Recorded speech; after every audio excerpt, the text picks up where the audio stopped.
Salvation is my best gift ever. You're the tree of life. I was lost, now I am found. Ukuri kose usuzugura cyangwa ibintu byose bwira ngo uzi kandi utazi birano muri Bibiliya ushobora kubisoma ntubyumve kubera ko wenda utabyitayeho cyangwa se udafite impano yo kubyumva. Reka turebe rero nk'ibintu bihishe muri Bibiliya abantu bagendana buri munsi ariko batabasha gusobanukirwa.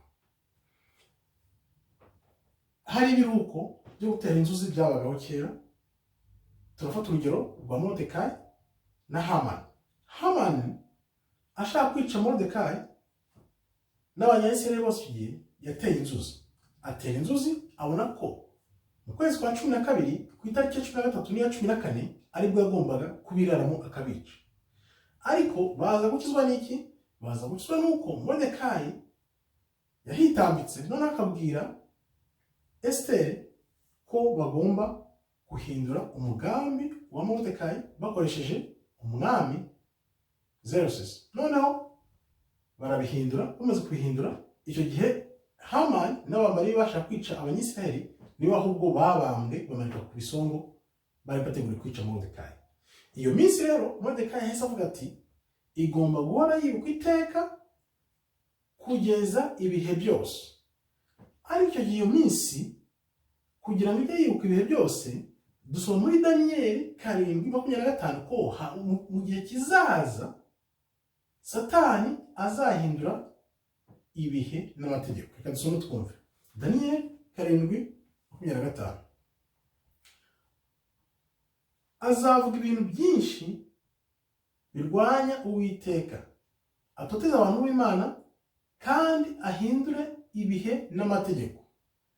Abantu umuntu yavugaga rero Daniel yanditse mu gitabo n'abagatolika. Abagatolika kuko nibo baje bahindura ibihe, bahindura za kalendari, bahindura n'amategeko yose, bahindura n'amasabato, babigira icyumweru. Urumva ko Imana yabwiye Daniel kera. Hano rero muri ESiTERi 9:26 reka turebe icyo bivuze.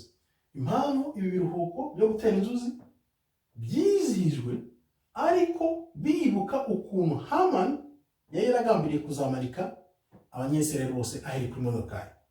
ESiTERi 9:26 niyo mpamvu twibuka ibi bihe byitwa gutera inzuzi, kuko mu gihe cya kera bateraga izo nzuzi kandi ibaruwa ya Moridekayi yanditse avuga ibyari bigiye kubaho n'ibyababayeho niyo izajya ituma twibuka iyi minsi ibihe byose. Ibihe byose ni ukuvuga ngo ibi bintu bagomba kubyibuka, bagomba no kubyibuka kugeza n'iki gihe. Reka turebe impamvu rero kuri kalendari y'Abayahudi, kalendari y'ubwoko bwa Isiraheli bigomba kuba mu kwezi kwa 12. Ariko se ni ukubera iki muri kalendari dufite iki gihe uyu munsi wizihizwa mu kwezi kwa 3 cyangwa kwa 4? Ni ukuvuga ngo uwo munsi ugomba kwizihizwa mu kwezi kwitwa Adar. Adar muri kalendari y'Abanyayisiraheli ni mu kwezi kwa 12. Ariko ije muri kalendari iyi ngiyi nyine abagatolika bahinduye biba mu kwa 3 no mu kwa 4. Gihamya n'iki? Nuko muri Isiraheli uyu munsi bawizihiza mu kwezi kwa 3 cyangwa kwa 4. Bivuze ngo Imana yarababwiye ibwira Moridekayi uyu munsi ugomba kuzajya wizihizwa kuko ari umunsi wari warateguriwe kugira ngo mumanikwe, muzajye mwizihiza inshuro ebyiri ku munsi wa 13 w'ukwezi kwa 12 n'umunsi wa 14. Ni ukuvuga ngo ni iminsi ibiri ikurikiranye. Ariko iyo minsi ikaba iri mu kwezi kwa 12 nk'uko bivugwa neza. Ni ukuvuga ngo abagatolika bamaze guhindura ibihe ari nabwo bayobyura bakavuga ngo Kristo yavutse mu kwezi kwa 12. Ntibishoboka. Ibyo ni ibintu twerekanye kuko mu kwezi kwa 12 haba hari za neige, haba hari urubura, ntago amatungo aba ari hanze arisha, kandi Kristo yavutse amatungo arisha. Urumva ko bihita biba ikinyoma. Ni ukuvuga ufashe ya mezi 3 bahinduye kugira ngo arenge, urabona ko mu kwa 12 kugera mu kwa 3 harimo amezi 3, usubiye inyuma ukava kwa 11 ukwa 10 ukwa 9 Kristo ahubwo abantu benshi bahamya neza ko yavutse hariya mu kwa munani mu kwa cyenda, kuko nyine ntabwo n'ejo ziba zatangira kuza, ntabwo bagikonje, abantu baba bagenda n'amatungo ajya hanze. Noneho tugaruke hano rero ku bandi zino kalendari. Hamani agambirira kwica abanyayisiraheli yari yateye inzuzi, bimwereka ko umunsi wa 13 na 14 aribwo yagomba kubica, akaba yabamaze bose. Ariko noneho bihindurwa ni letre Moridekayi na Esiteri bakoresheje, bayishyira umwami nanone ayiteraho kashe, igenda itivuguruza ya Hamani ubwo bari bamaze kumumanika. Niko byagenze, iyo letre ya Hamani ivuguruzwa na letre yindi Esiteri na Moridekayi banditse, bayiha umwami noneho ayishyiraho yakashe, ihita ihinyuza ya Hamani yari yaranditse ashaka kuca Moridekayi.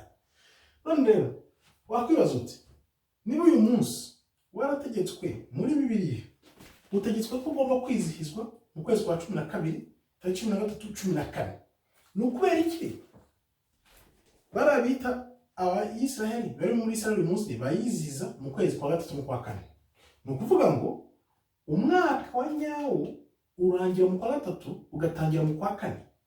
Abantu benshi barabivugaga tukabipinga, ariko urugero urukwereka ko neza urangira mu kwa 3 ukatangira mu kwa 4.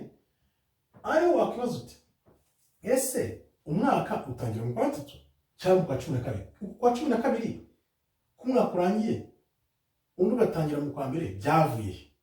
Ibyo rero Imana yatubwiye muri Daniel 25 ko Satani ari wa gatolika bazaza bagahindura ibihe n'amategeko. Ibuka ko bahinduye ibihe byose byarabihinduye, n'isabato bahindura ibyumweru byose barabihindura, amategeko yose barayihindura, kugira ngo bayobye uburari, kugira ngo ubu rero usome ibintu ubyumve nuko ugomba kujya mu byanditswe kera, kugira ngo wongere wumve uko ibintu byahindutse kandi aho bihurira n'ubuhanuzi bw'ibihe by'iminsi ya nyuma. Ubu rero uko Imana yabwiye Daniel ngo wandike igitabo ugifunge kizafungurwe nyuma, ubu nibwo dutangiye kugifungura, dutangiye gusoma tukumva uko ibintu bajyaye bihinduka.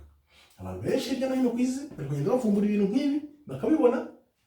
Uru ni urugero rufatika ruri muri Bibiliya yawe, ntabwo ushobora kwihakana ngo umbwire uti usome muri Esiteri babwiye Moridekayi ko bizajya byizwa mu kwezi kwa 12, abantu babyizeza mu kwezi kwa 3 kwa 4. Bivuze ngo amategeko yarahindutse, ibihe birahinduka, ariko babyiziza mu kwa 3 bivuze ko icyo gihe cyanyacyo babyiziza n'igihe cyanyacyo, ariko kuri twebwe dukurikira kalendari nshyashya bihita bihura n'iminsi yo muri Noheli n'Ubunani kwa 12, ariko ntibyizizwa icyo gihe, ahubwo bikizizwa mu kwezi kwa 3. Ni ukubera iki? Hariho rero ubonera ko ivuka rya Kristo bavuga ngo rya Yesu Kristo ngo yavutse mu kwa 12, ahubwo wakwibaza ngo wabizihiza iki mu kwa 12? Ibaze wisubize, cyangwa ushakisha ibyo wabizihiza, ariko tuzi ko wabizihiza ibintu byabo by'Imana atari ukuvuka kwa Kristo wacu.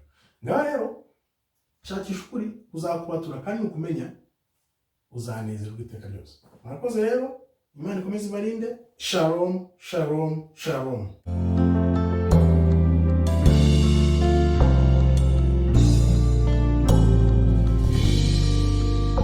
Salvation is my best gift ever.